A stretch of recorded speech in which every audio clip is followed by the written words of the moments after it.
My name is Russell Blackaller, owner of Heritage Roofing Southwest. I have a wonderful wife, Charlotte, two beautiful children, two beautiful Labradors, and two beautiful Victorian chaff cutters. Now today, I'm gonna show you what it's like to bend some code 8. So we've got 1, 2, 3, 4, an excessive amount of heat, but we're gonna need it because code 8 is 4 millimeters thick. Let's get this party started.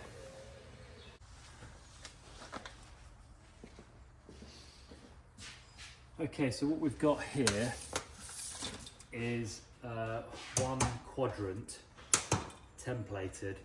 So this is the cornice shelf. We're calling them quadrants at the minute because we can't figure out the correct terminology. Anyway, so this quadrant is one piece of obviously 4. The urns are sitting on this point here. So this is quite a large piece of lead, and by the time we've added an upstand to the barrel, a downstand to the cornice, upstand to the urn, pedestal, and then welted excess lead as well, it's going to end up being quite a large piece of code 8, and it's probably going to be a touch too heavy. So I've broken it down into 3 segments. We've got a left. So when templating, what I like to do is have as much information on each piece of the template as possible. So, you know, the more information the better, because the likelihood is they're going to get wet on site. You know, you forget things. So if you can just have that information very quickly, it saves you having to try and remember dimensions or excess pieces of lead that you need to weld on or boss on.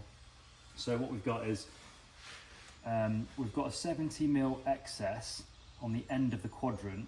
That's quite a lot of excess really, but what it is we don't know whether it's going to perfectly go around the barrel again by the time we've changed and you know, bossed a new or fabricated a new shelf. So that excess is really just to allow us to cut it symmetrical to the overlapping quadrant to make a nice butt weld. We'll do that on site.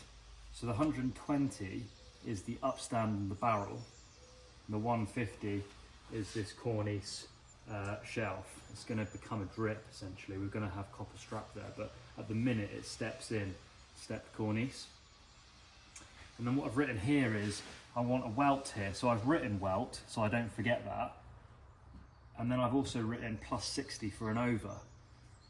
The reason I've gone 60 for an over is because it's code 8. By the time I bend it round, if I was to go 50 for a standard over, you're just going to lose a load of material there, and it's going to end up quite a thin welt, or quite a narrow welt at least.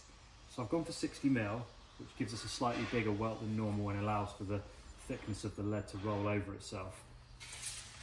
So we have this one here, then we've got the centerpiece. So centerpiece is also a welt, joining welt, but it's an under. So I've written welt plus 30 under. I've written my plus 120, my plus 60 over. I want all the welts to face the same way so that when you look at it from any angle, you're either seeing overs or unders. We've got an opportunity because it's going around in a circle, so we might as well do them all facing the same way. I've written bottom here, just so that I know it's the bottom, so very quickly I can just put it to the bottom. So, I mean, this is quite an awkward shape. So, you know, by the time you've sort of worn it as jewellery, you might as well just know very quickly, oh, that's the bottom, great, so that goes on there. And it fits like a perfect jigsaw puzzle. It's quite satisfying to work with. And then we've got the last piece of the quadrant. So I've also written R and L on them, so right and left. Another benefit of writing all of this information on the top is you just know that it's that way around and not that way around. There's nothing there. So 30 for my under, which is going to join my over here, plus 150, plus 120, plus 70. So that is my first quadrant. My next task is to transfer everything from this building paper onto a sheet of Code 8 with all the extra dimensions. So that's where we're at.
Back on the chaff cutter. So chaff cutter is gonna get cleaned right now.